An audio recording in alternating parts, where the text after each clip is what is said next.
I've never experienced anything like that. Like it's not that I didn't have a passion for dentistry, but it was more like a passion for helping my family, and so I'll do dentistry. And then when I took oral pathology, I was like, oh, this is something I have a passion for, and I really want to do this. Welcome to the Authentic Dentist Podcast. Join Dr. Allison House of House Dental in Scottsdale and Sean Zayas, founder of Zana, as they lead dentists deeper along the journey of authenticity to reach greater fulfillment in their professional lives and to deliver remarkable patient experiences. So we're here today with Dr. Ashley Clark, who is a board-certified oral pathologist. She's currently VP of Camp Laboratory in Indianapolis, Indiana, and after working almost 10 years as oral pathologist in academia. She has taught over 200 CE courses and has authored over 50 publications and book chapters. A fun fact of Dr. Clark's is she was a D1 volleyball player at University of Evansville and played the middle hitter position. Welcome to Dr. Ashley Clark. Being here. Thank you so Appreciate much. this. Appreciate you interviewing me. Well, what I really just want to know is your story. I mean, you were doing something that not many dentists do. So you're right. Not many dentists do really either. So the two things I do, number one, I'm an oral pathologist. There's only about 300 of us in the United States. And then number two, I do a lot of speaking. And there's, I don't know how many speakers there are, but as far as oral pathologists, maybe a handful that speak.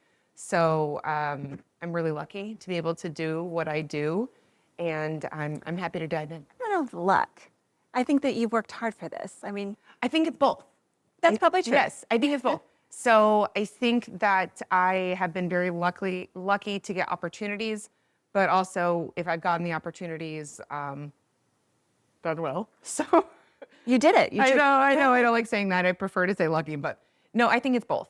Yeah. But I think our younger viewers needs to hear that Yeah. it's not all luck. You did have to work hard to get here. It's not all luck. You have to work hard. You have to get a mentor and be humble and take advice from that mentor and be willing to have someone say, okay, here's how you make your presentation better, even if you've been doing this for 10 years.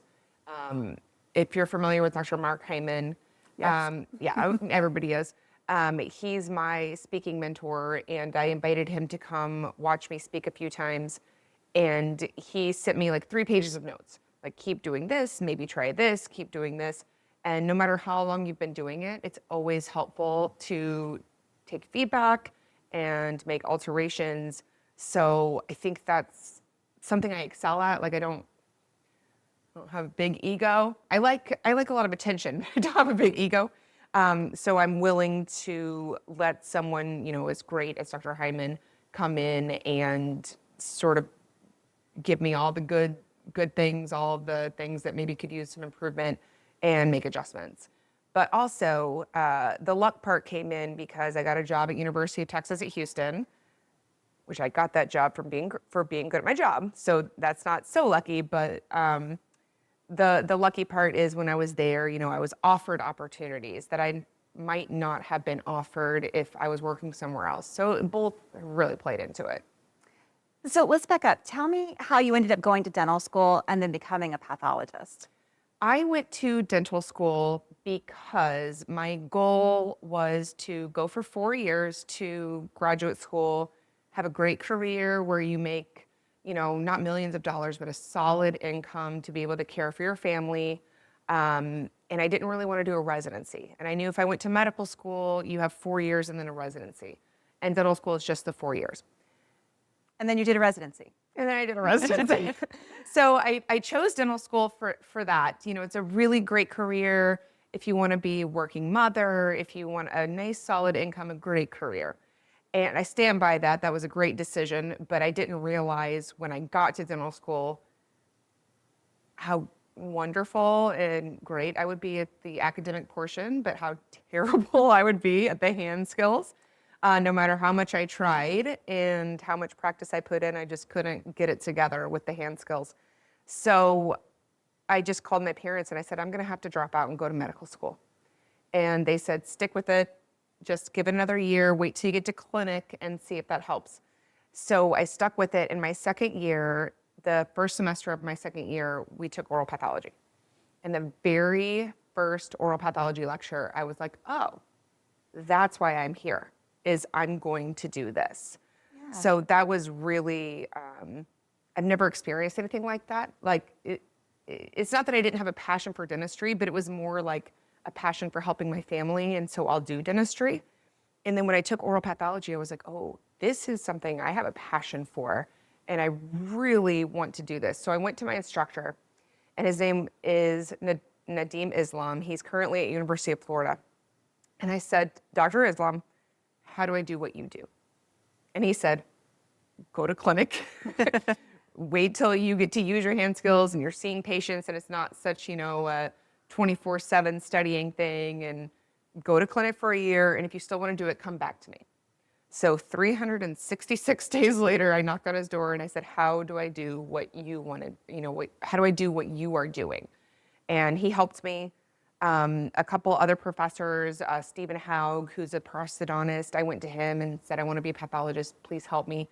They hooked me up with John Summerlin and Chuck Tomich, who are giants in the world of oral pathology. And they let me study with them at their lab in the summers, at their 7 a.m. lectures to the grad students. I got to go to those. So it's been really, I've been lucky in that regard, that I happened to go to Indiana University, and I don't know if you know, which I don't know how you would, but Indiana University and Emory University used to be the powerhouses of oral pathology residency. Now, neither of those are open today. Indiana closed around 1992, but the professors were still there. So Dr. Tomich, who's like my grandpa, was my mentor, and he taught my residency director in Florida. So, I had that connection there, and I got to learn from some of the best pathologists in the country. I don't remember what you asked. I'm so sorry. No, I just asked you how rambling. you got there. Okay. It's fascinating. Okay, good. So I did answer. You absolutely did. Yeah. Dr. Radu was my oral path in Alabama. Yeah. Very, very well known. I loved that class. So, But I didn't want to be an oral pathologist. in Alabama, so you had Brad Radu, who is the person on tobacco harm reduction, is currently at University of Louisville College of Medicine. Nataraja Vigneswaran was in Alabama, and now it's Ken Tilashaki. I think that's how you pronounce his last Yes. name, is at Alabama. So my party trick is, wherever you went to school, I like to be able You to know tell somebody. you who the pathologist was. But I love Dr. Radu because I think his work in tobacco harm reduction, while it could be considered controversial, I guess, because instead of smoking, maybe try smokeless tobacco. So you're still telling someone about a tobacco product. But I think it's incredible, like his work that he's done on helping harm reduction for those who use tobacco. He was amazing. Both he Yeah. and Dr. Tilashowski. They were amazing. Okay, Tilachowski. Okay, Yes, yeah. yes. Ken, I know his name. So he's an endodontist as well, and he's really heavily involved with, academia. And he came to do a site visit for us when I was at University of Texas at Houston. So I've gotten to meet him. He's a really interesting guy, really smart man, along with Dr. Radu. So, yeah. Big shoes that I'm stepping into with oral pathologists. Like, if you think about the smartest professor you can think of, most people say they're pathologists. So Absolutely. yeah, Well, 300. So yeah, it's a small community. You do Small know most community. people. yeah. Yeah. So you've moved all over the country with this. Yes. Why is that? So I've lived in 5 states in about 12 years' time, and that wasn't necessarily because I wanted to. So the why is because when you go into pathology, most of us work in a school. 90% of us are going to work in academia. And when I was graduating, the job was in West Virginia, so I moved there. And then a way to advance your career is to move. So I was offered a job at University of Texas at Houston. Once you have a job, it's a lot easier to get another job. And I was lucky enough that I'm married to a musician, so he can move. And at the time, we had a 4-month-old, so no big deal there. So we moved to University of Texas at Houston. I worked there for 5 years. I loved that school very much. Dr. Bigness-Warren is there now, so I got to know him very well. And then I was offered a job at University of Kentucky. So I became associate dean there, division chief for oral pathology. And then my dream job came up, which is this private lab in Indianapolis. This is what my career goals have been since I graduated dental school. So even before I got into residency, it took me 13 years, but I did it. So I got back, I got my dream job, and we're settled. But it does require, if you're an oral pathologist, you have to move maybe places that you wouldn't think that you would be. I never thought I would be in Texas or West Virginia or Kentucky.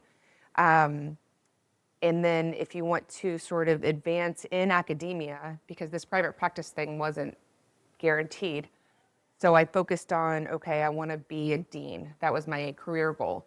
So I took, leadership things. I took, I have a certificate, an 18-month certificate in health education, all things through academia. And you have to be able to move. And if you want to move up in the ranks and complete your goals in that regard. I have several strange questions. Yes. First of all, do you have to take boards in all of these places? Okay, so for pathology, actually, let me back up. For most specialties, board certification is nice. And if you're in a university, you should probably have it. But it's not like I don't think anyone really cares if you're board certified or not. With pathology, you better be board certified. In our profession, we really, really take that as very important. When I was going through, a couple of years before I took the boards, over 50% failed. So the boards in oral path are no joke. And I passed the first time. So I'm gonna give myself kudos there because Absolutely. it's a really hard exam. But you just have to pass that once. But the way our boards work is you have to retake it every 10 years. You have to take a board certifying thing. So I just took my 10-year one. Wasn't as hard once you've been doing it for a decade, but the first time is pretty daunting.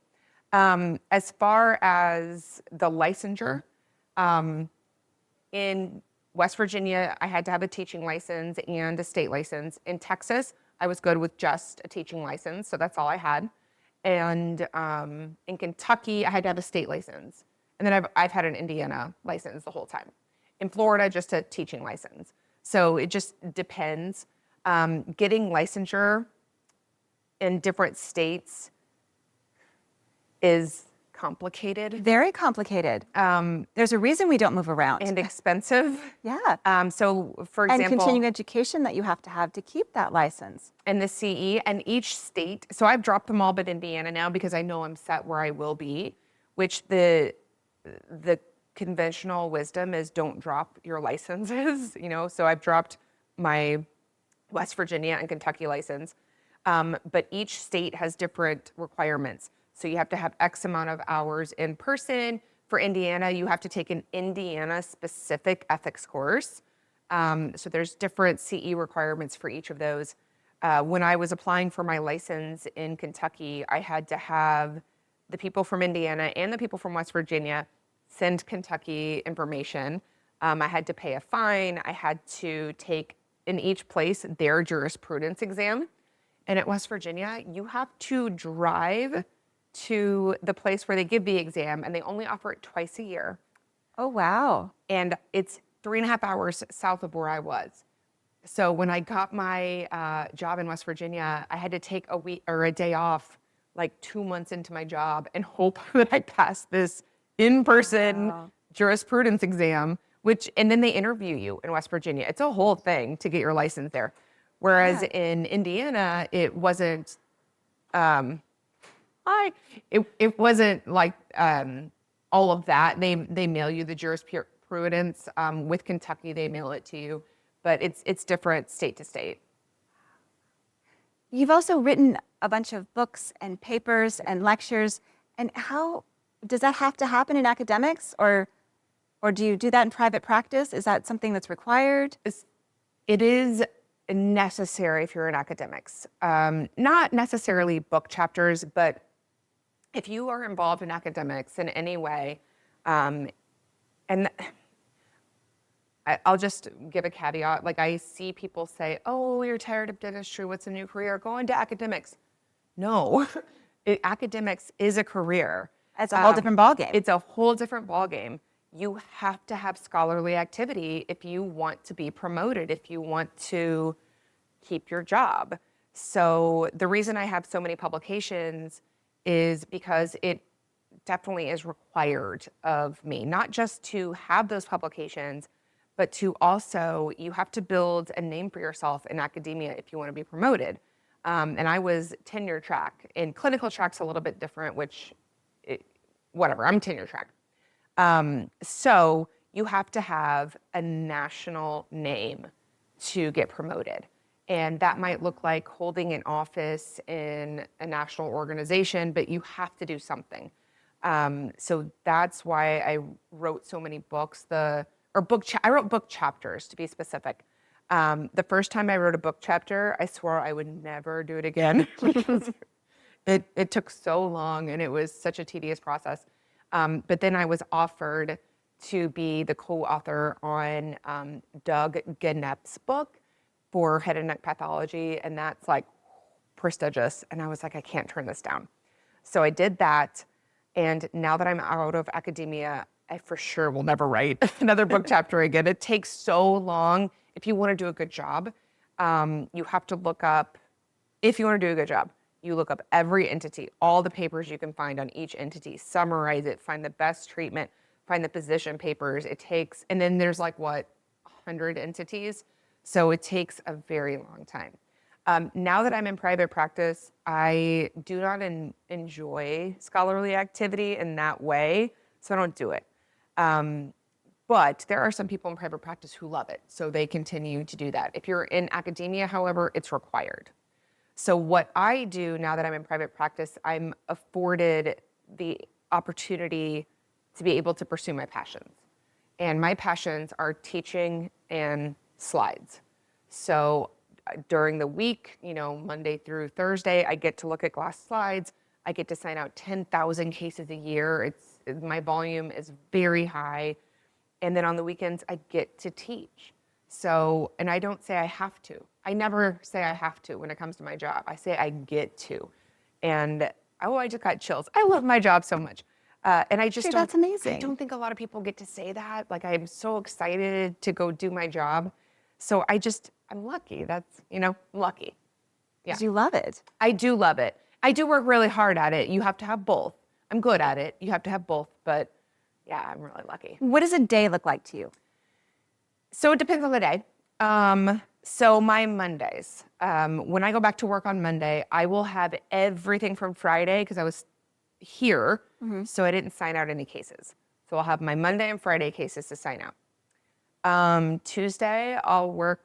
So back up. Go ahead.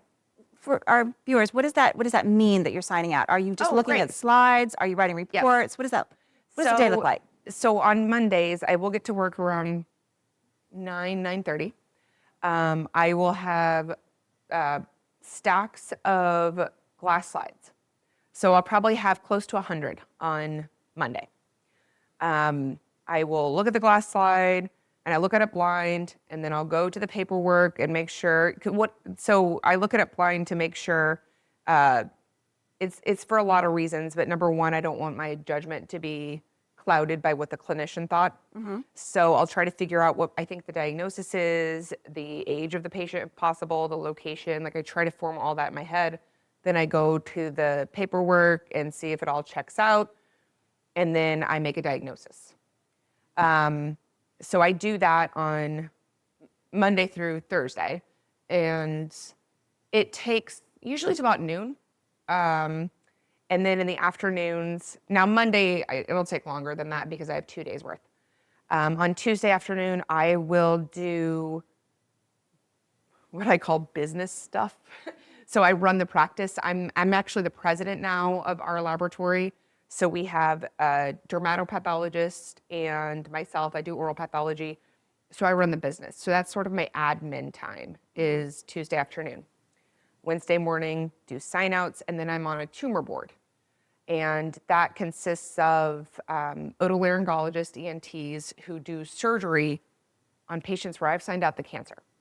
And it has given me such a good look into, I'm calling this cancer, and then I see them clinically and I see what happens to the patient. I see what they go through when they have their cancer surgery. Also on the team, radiologists, oncologists, I had mentioned Steve Haug earlier, one of my mentors. I'm actually on the tumor board with him, which is such a thrill. I get to work with one of my favorite professors from dental school. He's an oral maxillofacial prosthodontist, so he sort of helps put them back together after the surgery. So I do that on Wednesdays. Thursday morning sign out, and then more admin time in the afternoon or travel, I leave. And then Friday I do CE courses. So, and Saturday usually too. Or sometimes, I guess. But, you know, I have a great husband who's a stay-at-home dad, and I could not do this job without that family support. And I just FaceTime my kids. They're doing great. They're eating McDonald's. They couldn't care less. I'm not home. So, and I'm gonna make it home in time. I just switched my flight. I'm gonna make it home in time for my son's basketball game tomorrow, and I'm gonna surprise him. So I'm really excited about that. That is amazing. Yeah. Wow. Is there anything else you think a young person that might want to go into this would want to know? So I think I was not given any information. I just knew this is what I'm doing. I don't care. Like, don't tell me. But I think for young people going into this, knowing that you're going to work in academia is something they really ought to know, and knowing what that's about. So number one, you're going to do scholarly activity. You're going to do, which includes research. You're going to serve on committees. You're going to teach, and you're going to sign out. So it's not just sign out. And that's what most of us love. Most of us love looking at the glass slide and signing out. But if you work, which 90% of us do, if you work in a school, you have to do that and teaching and scholarly activity and, you know, all the other things. The two things, so you have to know that you're going to do that, and you have to know you have to be able to move wherever the job is. There's usually 1 to 2 job openings a year. So you've got to be able to move if you get that job. And then I just spoke with someone who is going to a fabulous residency in Queens. And the advice I gave to him is, when you go to pathology meetings, go talk to people. The people who are hiring are in that room. So meet as many as possible, because if you go, you know, to one of these top residencies, I know you can do the job, but I'm going to hire you based on personality and if I know you. So go meet people, say hello. That's great advice no matter what you do. That's really. You know what, you're right. That's not pathology specific, but go meet people, say hello, get involved, and you're going to be fine. Yeah. Wow. It has been such a pleasure. Thank you so much. I've learned so much. I have to tell everyone, they mistook me for you, and I was like, greatest day of my life. So thank you. Thank you so much. Yeah. Great. Yeah. Thank you so much. I appreciate it. Yeah.